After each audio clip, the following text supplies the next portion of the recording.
Okay, in this video we're just going to have a look at the JE NVMe Enclosure, and the reason I like this enclosure is specifically because it connects straight to essentially like a mounting screw, so it's really good for cages. And I'm not going to go fully through like how to kind of set this up and everything, but essentially this is just an enclosure and you will need to set up an NVMe drive within it, and I've done this in different videos, so I'll link to one of those. But you just need to make sure that if you buy this, just know you don't get the drive inside it. So I've added my own drive. You can see here it takes a 2280 NVMe drive, and I'm using a Crucial P3 Plus in there. Sorry about the focus if that's absolutely awful.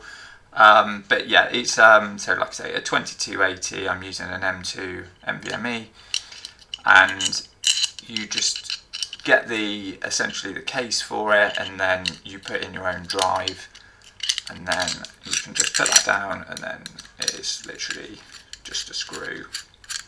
You get the bits here. I mean, I've just sort of dug out the box for it just to show you what you get. But you get a screwdriver, a couple of USB-B cables. So you've got USB-C-A to USB-C and USB-C to USB-C.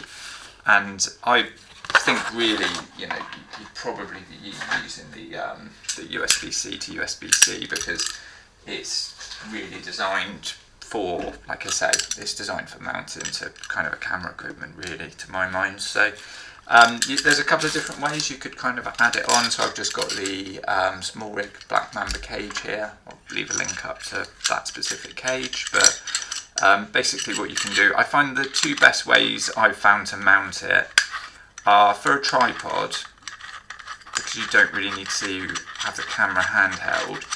You can stick the enclosure quite nicely down on the side, tighten it off on the side, and it is just like a thumb screw for tightening, so it's really easy.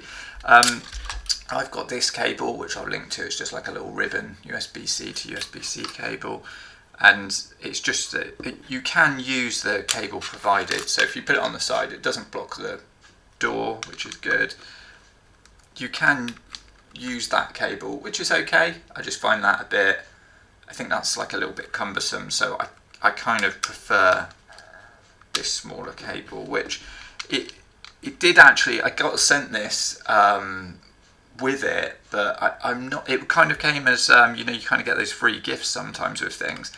I'm not sure if it always comes with it or if it was just an additional thing that was kind of sent, but I'll leave a link to it, and the cables are very cheap anyway, but I find that's a much neater, for me, that's a much neater setup. So you can have that, just mount it on a tripod, and that's just nice and easy. But the only thing I don't like, is probably more because I'm left-handed, I don't really like the ergonomics of that for any type of run and gun stuff, because that's just in my way and I don't want to be bending that. I mean, I would be using the cable clamp on the cage, but still I don't really want to be kind of handling that. If that comes out, then that's the end of your recording, isn't it? So for me, the preference actually would be to, if I'm doing handheld stuff, you've got the option to either, and it really depends what you've got mounted on the camera. I mean, for me, I'm going to have a mic mounted on the top, but you could have this mounted on the top and run a cable across, or what I find has been the most useful is to actually have this underneath. And I put it into the rear piece there, and then you'll find that actually fits in quite neatly underneath, and then you can, again, it depends what cable you want to use.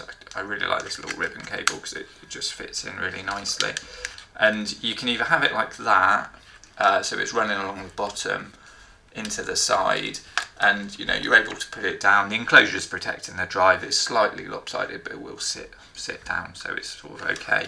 Or what you can do is you can bring the drive along ever so slightly to that side, and then you've got more of a central drive then, which is better for balance, and you can get the key out easier for the cage.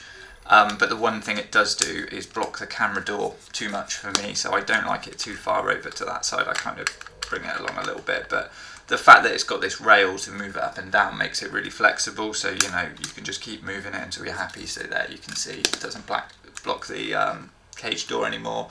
Slightly difficult to get the key out maybe for the cage, but I'm not using that all the time, and like I say, because it's on a easy kind of thumb screw, you can kind of take it off and move it as much as you like. And the drive itself, like the enclosure, seems pretty quick. You can kind of see, you can probably just about see the light underneath when you switch the camera on.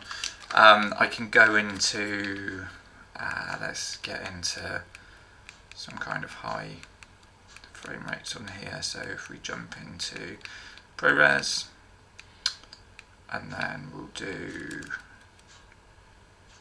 5.7K, 25 frames ProRes. So that's pretty chunky because that's 422 HQ. So that's pretty massive file type. And then if we just hit record,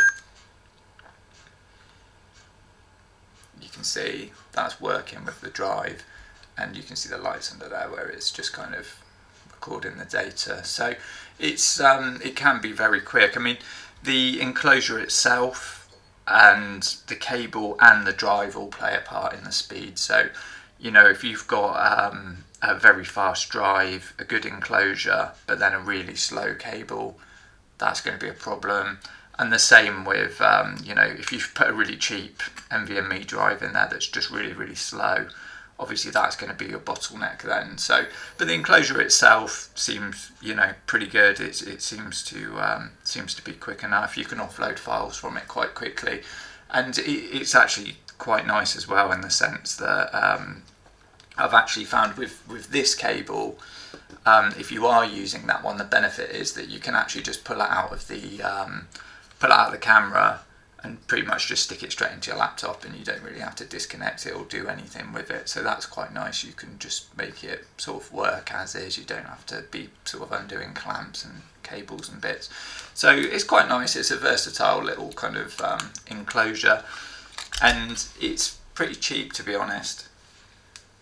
So I paid 20, it was well, just short of 22.50 in British pounds, and that got me both cables. I've just looked actually on the listing, and you do get this with it. So you get 2 of these bigger cables.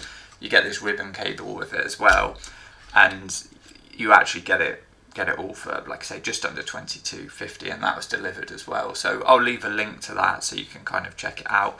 And the reason I got this one is because I actually did a CF Express enclosure video using one of these enclosures, and it was really good. Like I found it really reliable so far. So I'll link up to that in the corner as well, so you can check it out. But yeah, I thought I'd give these guys another try because, like I say, you know, the last one was good. So I thought I'd give this a try too, and it's actually been, like I say, quite the sort of versatile drive for shooting when I've got the cage on the camera. Without it, it's not really very useful, but with it on there, it's yeah, it's a good enclosure that's it's well suited to sort of having a camera cage really. So hopefully you found that helpful. You know, if you've got any questions, feel free to drop them in the comments. If you have found the video helpful, please give it a like. If you want to see more kind of camera content, check out the other videos on this channel, and please subscribe.